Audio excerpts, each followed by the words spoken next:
Welcome to Real Deep Stuff. We've saved your seat at the table for this conversation. We're so glad you're here. I'm so excited about today's podcast. I am on location recording live with a dear friend of ours, Ingari. He is a brilliant, successful businessman, and he's going to talk to us about the roads of entrepreneurship and ethics and how they intersect. Do they intersect? How do you juggle the balls of priorities and ethics and morals and standards while trying to make successful businesses and all of those hard choices that come with it? He shares his wisdom and experience with folks all over the country. Let's get to it. So we are so excited today to be in Ingari's office today. So he's a dear friend of our family. He's like family, and I'm just excited to get to talk to you. I've known you for so many years, but I've always wanted to pick your brain about the business side of your life, because whenever our families are together, it's the fun stuff. Right. So I'm really excited to see how your brain works with business. I know my limited knowledge is that you've built businesses, sold them, all while juggling a family. So we're excited to have you today to just share your wealth of knowledge on how to do this. Awesome. Excited too. Cool. Well, start from the beginning. How did you come into being an entrepreneur, and how did that work with when your kids were little and when they grew and you're juggling all of those balls at once? Sure. So, believe it or not, I didn't know it then, but as a child, I have been an entrepreneur. I learned that I was. Of course, looking back, mowing grass, shoveling snow, whatever it was to help the family, buy things, do things, just that drive to, one, control your own destiny, but two, to make a better life. So it wasn't until later in my career that I realized that really enjoy, I won't say the control, but the ability to create your own destiny. Hence, becoming an entrepreneur. Started out at about 21 with a cable construction business, and was too young at that point to understand all the nuances of it, and I won't say it failed because it went on successfully. This was in Louisiana, but I was I got scared and pulled out because of the demands that it had at a very young age, being early married also. And then I had a great opportunity with, 20 years ago in the military simulation and training space, and was working as a defense contractor, as many of my fellow cohorts did, and got the itch, got a call from a customer saying, we need you back. And when I did, we had the opportunity to have a contract in hand, and kind of the rest is history. We built 4 successful companies around that, and have sold. I personally have sold 3. I have 1 left. And it's been a phenomenal ride. So I know that you've been very successful. It sounds like you're a natural at it since you were a kid. Business is in your blood. How do you, as a very ethical, morally upstanding guy, a Christian, how does all that play into the business world? Can you be both? Can you be business shark and also your whole personal side of your faith and everything? Great question, Kristi, and I'm happy to answer it, because I used to think you couldn't have your cake and eat it too. You couldn't have a value system and be a business person, because there's so many decisions that are built around the business and the fate of your business. And sometimes those decisions are very challenging, because it's either uphold your values or uphold the bottom line of the business, right? And that sometimes they just don't juxtapose, right? I've always tried to stay true to the values at the core. There's they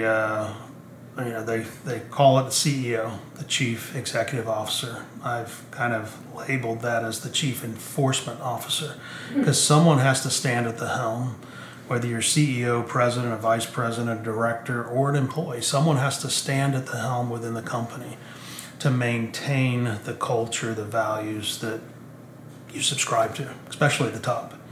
So, I was always the one trying to enforce the values when maybe an F-bomb was dropped in a meeting, to pull someone aside and say, hey, we really don't operate that way, or we're poking a customer in the eye and that's not our values. So how was that received?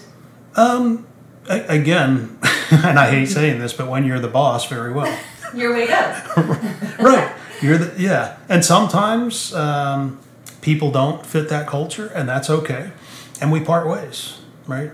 And it's mainly mutual, right? They understand that that's not part of our culture or value system, and we part ways, and that's okay. And of course, you bend your own rules sometimes, and you kick yourself for doing it, right?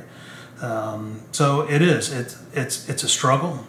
When you say you bend your own rules sometimes, what does that look like? It looks like when you put what I described earlier, those company metrics ahead of your values. So there's a lot of soul searching that goes in, especially on the quick day-to-day. In the planning, the strategic planning aspects of the business, there's time. So you can instill and make sure that those values are there. But in execution, when things are very curt and there's 1,000 things going on during the day, traditionally, your decisions and your actions embody your values. But every once in a while, you get a curveball thrown at you. And it's like, I can either have this or this, but you don't sometimes have time to think about it. You think it would be innate, and I've gotten a lot better about it. But in the early days, a little bit of a challenge. Yeah. When you say you kick yourself later, how do you recover from that? You don't do it again, right? You reflect and you repent, right? And nothing dire. I can't say, maybe some employees could say that, but I don't believe I've ever dishonored, right? Or tried to dishonor, my employees, my customers, my partners, or myself, or my family, right? Or my God, right? But, sometimes, there's two sides to the story. I like to say, and I think I've told this to every employee and probably every customer, that I like accountability partners, right? And, I don't traditionally express my values, but people kind of know where I stand, especially people who have known me for a while. And the way I stay accountable is I tell them, if my actions are not indicative to my words, then call me out. Just call me out. My door is open. Call me out. You can come into my office. We'll shut the door. And then we'll do one of two things, right? When you tell me the infraction or where you think my words don't or aren't indicative to my actions, I'll either acknowledge and say you're absolutely right, and apologize and then make it right, the situation, or I'll tell them the rest of the story, the part that they didn't hear, because there's a lot of cases like that, and I have examples of that have just showed me that sometimes not just myself but other people tend to judge people at the top because there's a preconceived notion, right? And the only thing I'm on top of, I don't put myself above anyone else, but organizationally, when you're in the top of the organization, one, it's lonely at the top because there's really not a lot of people that you can share kind of the corporate things with, and some of the hard decisions, like we may be struggling financially and we may have to do a reduction in force. And that's something you have to wear that and bear that, right? Yeah. Maybe your business partner, maybe some senior level folks. So yeah, life is lonely at the top, and it's a thankless job, right? There's no one out there saying, hey, Cliff, thanks for, my paycheck. I mean, of course, there are a lot of people that are grateful having the job, but it's challenging sometimes, especially for someone who loves to do great things with people and for people. And I don't expect gratitude in return, but I'll tell you what, sometimes it feels good. It reinforces why you're doing it, right? Sure. Yeah.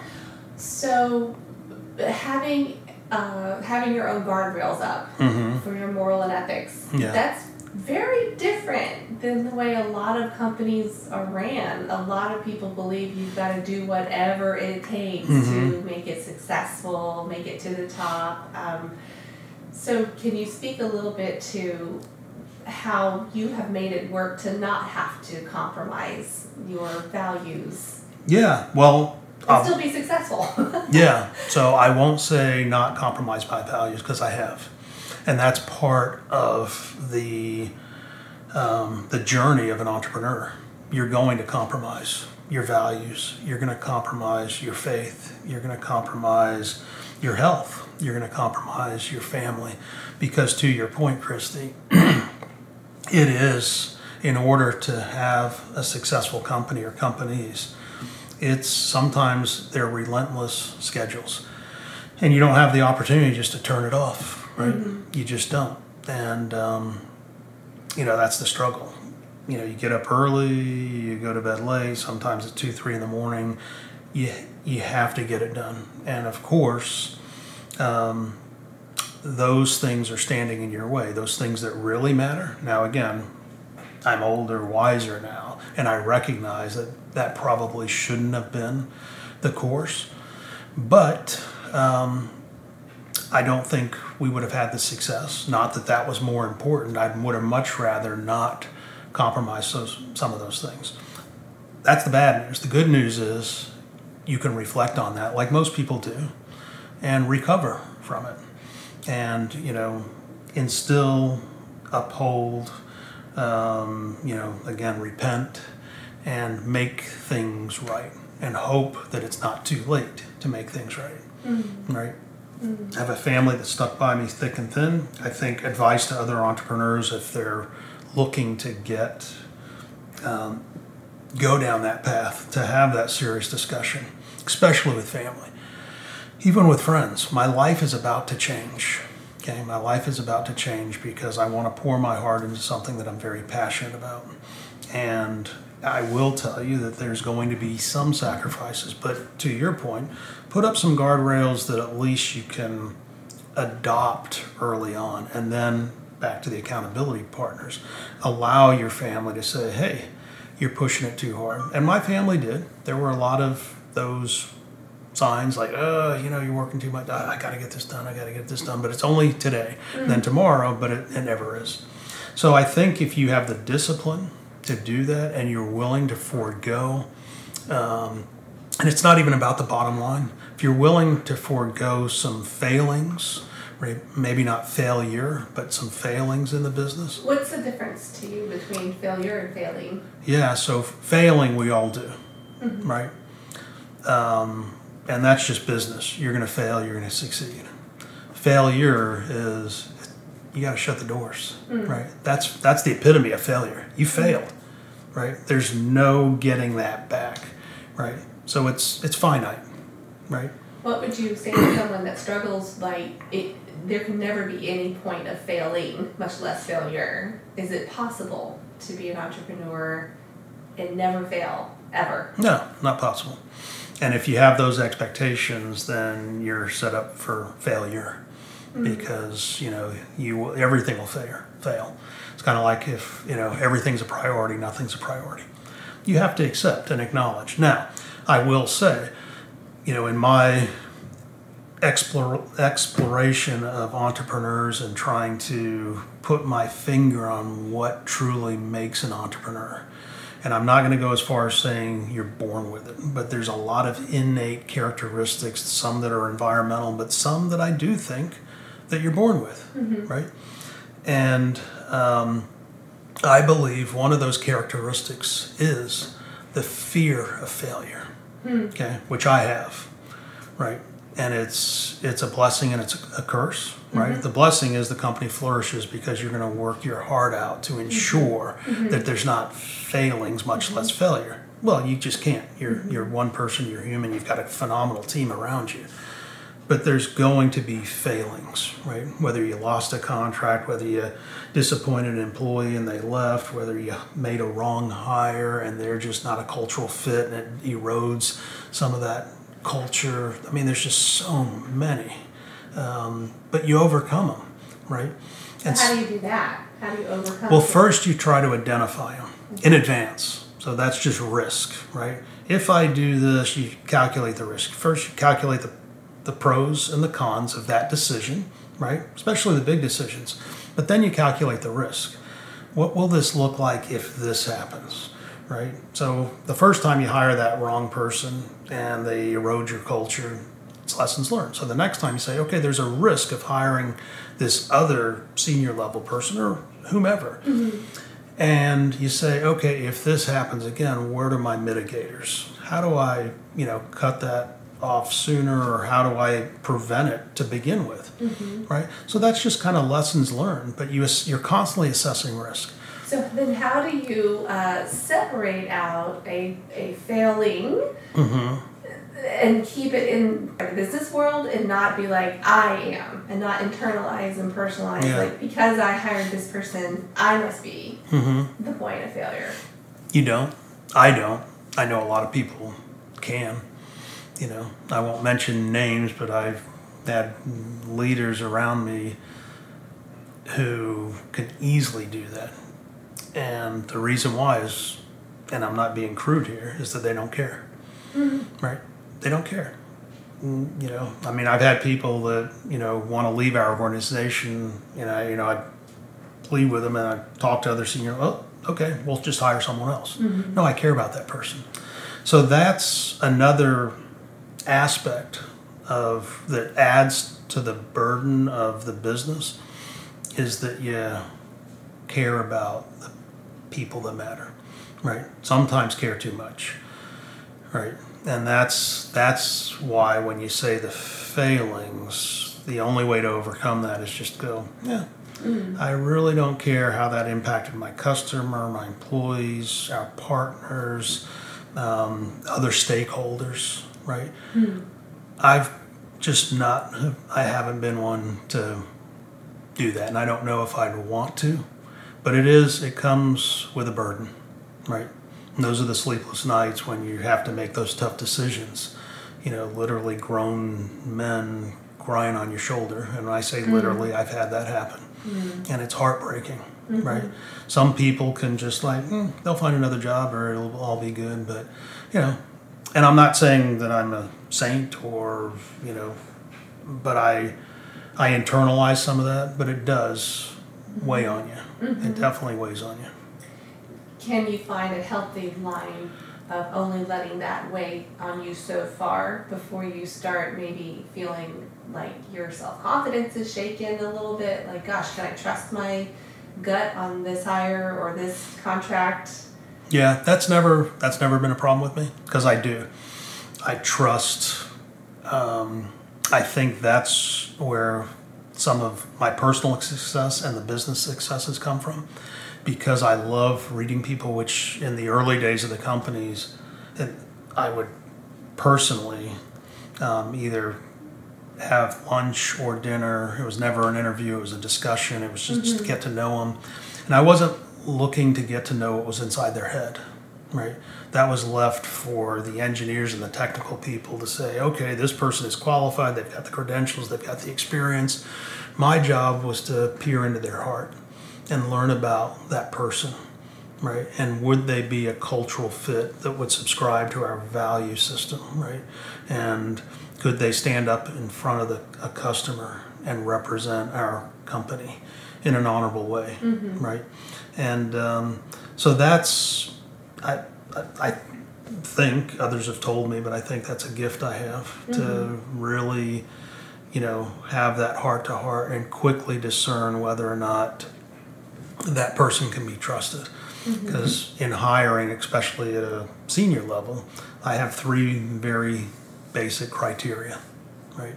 It's trust, judgment, and passion, or fire in the belly. And if I have those three things, oh my gosh, you can light the world on fire in terms of the business, because it's just so important to be able to trust. And when that trust has been violated, it does erode your ability to say, okay, how was I off on this? How was I wrong? Yeah. Right? But yeah, so that's the trust part, which to me is the number one. The judgment is critical, because now you're entrusting people to make decisions for the company that, again, embody the values and that they're good decisions, solid business decisions, but also solid value decisions, right? That's emblematic of your brand and your company and what you've built. Because it's too easy. It just takes one or two times and there it goes, right? You're no longer known as the company that cares, that takes care of their customers, that takes care of their employees. Yeah. Right? Yeah. And the bigger you are, the harder it gets, because you're now empowering other people to kind of carry that out. And then the fire in the belly? The fire in the belly that's innate. You either have it or you don't. And once again, I'll go back to, and some people that I have this little notional debate with tells me that, oh no, that can be taught. And no, it's innate. You are born with that. You either have it or you don't. And it is a gut thing. It's just that desire to succeed and to fulfill and to please, and the drive that comes with that. That's the good side. The downside is the sacrifices that we talked about earlier. Right. So you first met my husband Bruce. Y'all met in the Air Force. We did. So thank you for your service. Oh. And would you say that the military life helped instill the discipline in you to do what you do now? Totally. And it brought structure. Now you have to understand, I was born on a military base. My father was Air Force.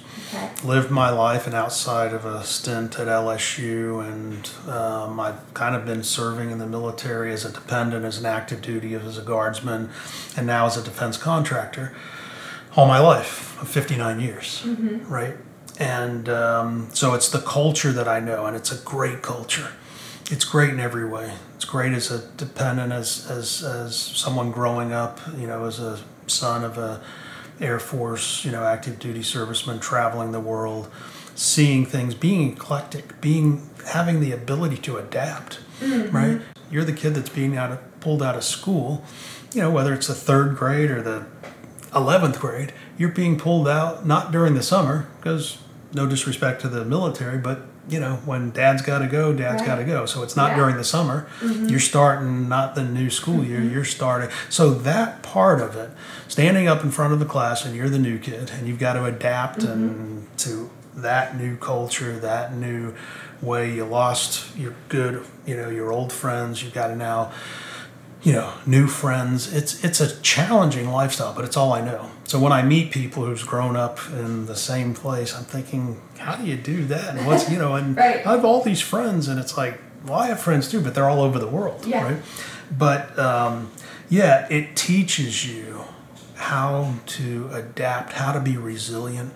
So a lot of those qualities, and to your point, Kristi, when I interview other entrepreneurs, some, military dependents, when I find them, we're cut from the same cloth. And that's environmental. We've all had that shared experience, and there's something inside of us that was planted as we're moving all over the world. And in some cases, you're going through, nuclear testing drills in your school, and it's a little scary, right? Yeah, and all those things in that military culture. But it teaches you discipline, because you don't have the ability to kind of mess up on a military base. Otherwise, your dad's in front of the commander. So things like that. I mean, kids are going to be kids, but it was an incredible lifestyle and an incredible life, in serving in the military and serving the military as we do now. So if we're speaking to maybe men and women starting out wanting to be entrepreneurs, professionals, I'm thinking the military teaches things like respect and honor and accountability. Do what you say you're going to do, finish your job, all that. Where would you say someone would be able to find those things if they aren't in the military, they're not going to go in the military. How does someone say, well, I want all of that too, but I don't come from that background? Sure. I'd like to say that's learned. You know, you can watch a YouTube and learn how to be honorable, learn how to be respectful, learn how to be dignified, learn how to be professional, but it's not. It's experiential.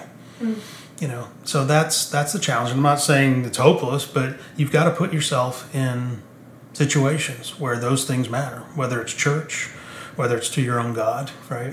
Whether it's scripture, right? Whether it's being in an environment. You know, one of the companies that I worked for after the Air Force had that structure, very professional organization. And I looked up to those vice presidents who were true leaders, and I would try to emulate them, right? Because I wanted to be them, not because of their stature, just because, wow, what they were able to accomplish. So in a lot of regards, you have to put yourself in that environment and learn. You're not going to get it out of a book. You know, you can have an MBA all day long. I have an MBA, but it didn't teach me any of those things, right? It's experiential. So could someone maybe say, I'll be a volunteer somewhere where I've agreed to these responsibilies, whether Absolutely. It's Big Brother, Big Sister, or Absolutely. animals, or whatever. Like, absolutely, with 100%, 100%. But mentoring, finding that leader that you want to be one day, subscribing to, and like I said, it's not about stature or status. It's about wanting to be that person because of the goodness in that person, that they subscribe to values and they're successful. Because that's the cake and eat it too, right? Yes. They're honorable people, they're dignified, they're faithful, and they're successful. Because now I've personally proven, I've seen so many around me that have proven that cake and eat it too. Because when I was in my MBA, I had a college professor that said, Cliff, you can't have your cake and eat it too. His name was Dr. Ahmed. And I was out to prove Dr. Ahmed wrong. And several years later, after we had a little moderate success, I did. I went back to Dr. Ahmed. I said, how'd that feel? It felt good. It felt good. And it wasn't to shame him or anything. It was to really kind of blow a hole in his case study or his thesis. That you can't be a good, genuine person, take care of people, genuinely care about people, and be successful, right, on the bottom line. Because, you know, it just doesn't reconcile, right, in the world of, you know, scholastic business school, right? Yeah. So if someone's coming from a place of just a lot of, I didn't have this, I didn't get that opportunity, I don't have any advantages, I don't have any mentors, I don't have any... Sure. At what point do you tell that person, it doesn't matter where you're coming from, it matters where you're going? Sure. And how can that person like shake off all of the naysaying in themselves? Go do it. Just go do it. Shake it off. The bootstrap thing, firm believer, you know, no victimhood, no, just go do it. Take that leap and do it. You have nothing to lose. You have everything to gain, right? So just go do it. Shake that stuff off, right? Just shake it off and go do it. Take that step, first step. And it may not work the first time, but it'll eventually work. Find yourself the opportunities, because they're out there. There's so many opportunities, especially in this country. So many. So if no one else in that circle believes in them, if they believe in themselves, is that enough? Absolutely. More than enough. More than enough. And actually, that's fuel. That's fuel. Just like I told you about Dr. Ahmed, I'm out to prove you wrong. And there's something to be said. Now, you don't want to make that your primary motive, right? Because in life, that's just not good. I'll show you. Right. But I'll tell you what, that's rocket fuel. You know, to have the ability to have a parent, a mentor, a sibling that's always putting you down, whatever the case. And you've got something to prove. When I was in college, I just took a semester off. I worked and went to school. Bruce and I were paying our way through school. So that's what we did.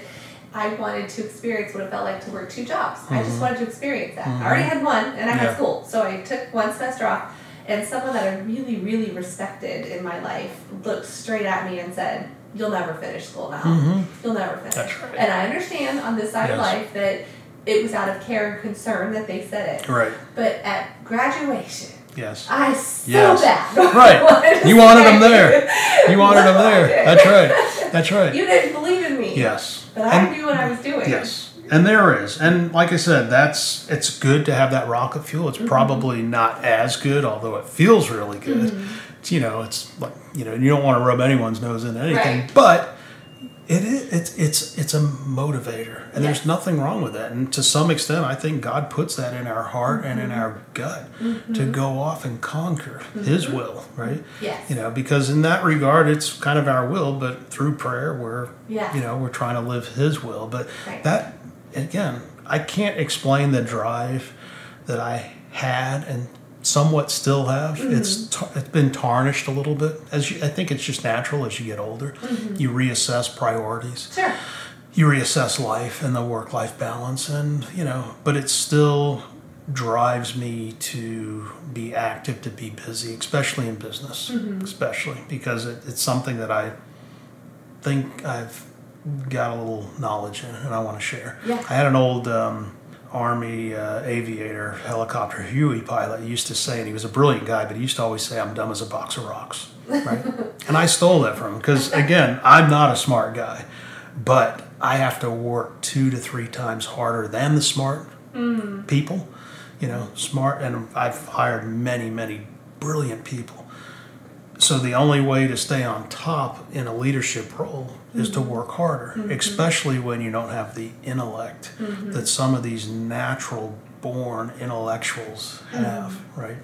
So, Oh, no, I'm with you. I'm Yeah. in the box of rocks category, so I get you. So I'm at a half a box now, right? So,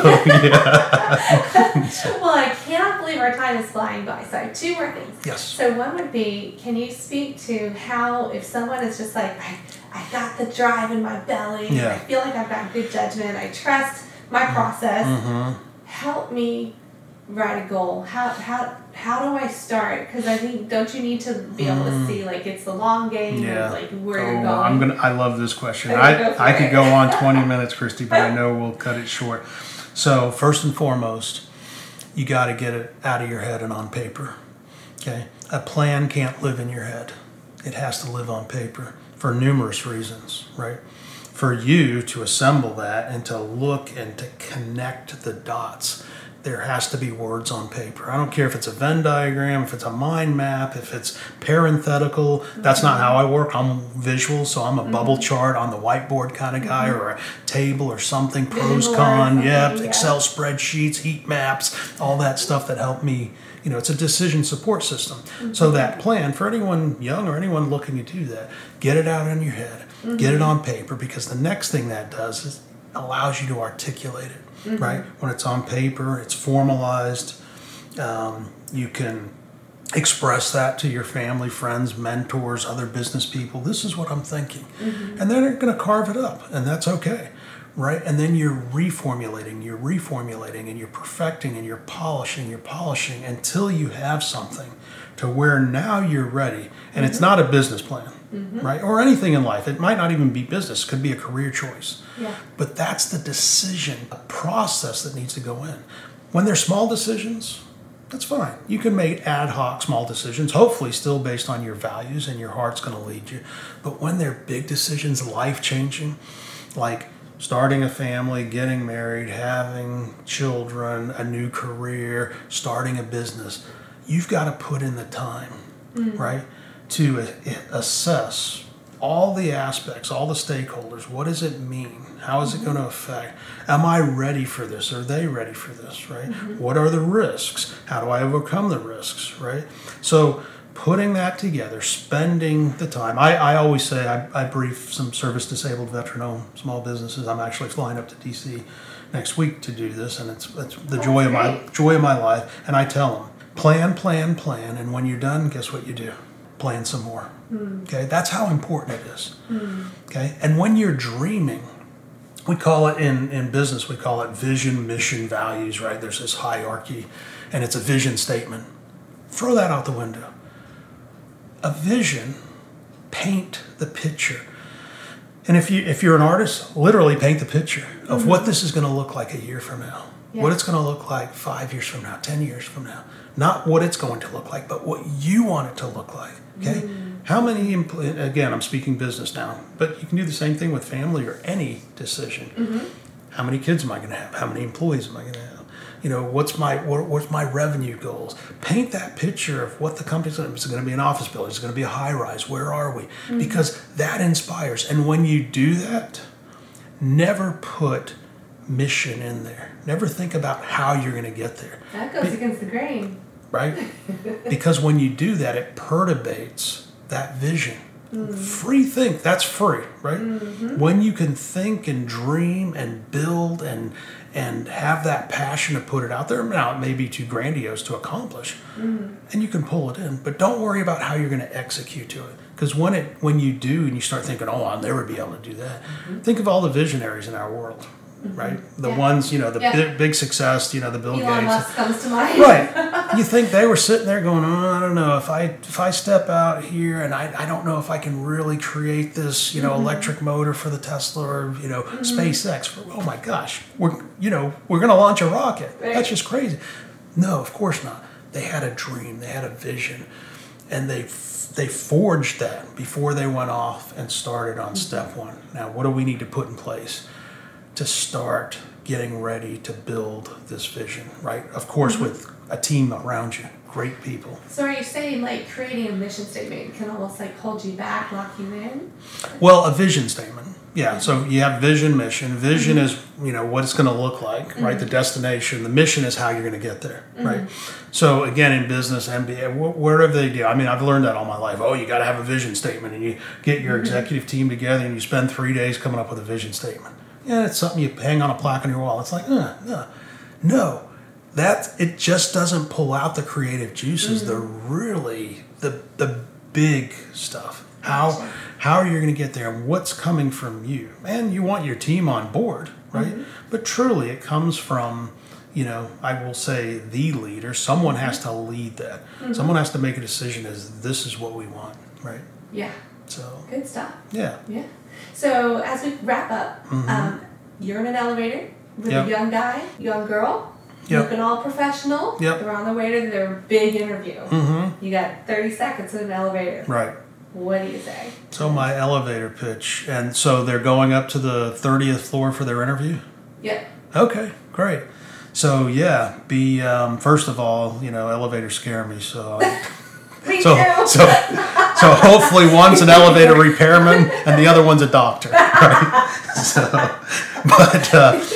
But no, I'm in there, and again, I am just encouraging to do your best, to speak from your heart, speak truth, right? Just speak truth and speak from the heart, right? Give them who you are, and hopefully that you just exude goodness and give them that. And the big thing is, if you don't know, you tell them, I don't. That's a great question. I don't know, but I will tell you what I have in my heart. I will find out the answer, and I will solve the problem, and I will be relentless getting it, because I want to be you one day. Whomever that interview is, whether it's the boss, or the senior person in charge.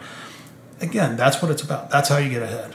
Get ahead by solving customer problems, by solving employee problems. And that's the epitome of what it is. That's the epitome even of a career. If you can solve people's problems and become the knight in shining armor, right, you're golden.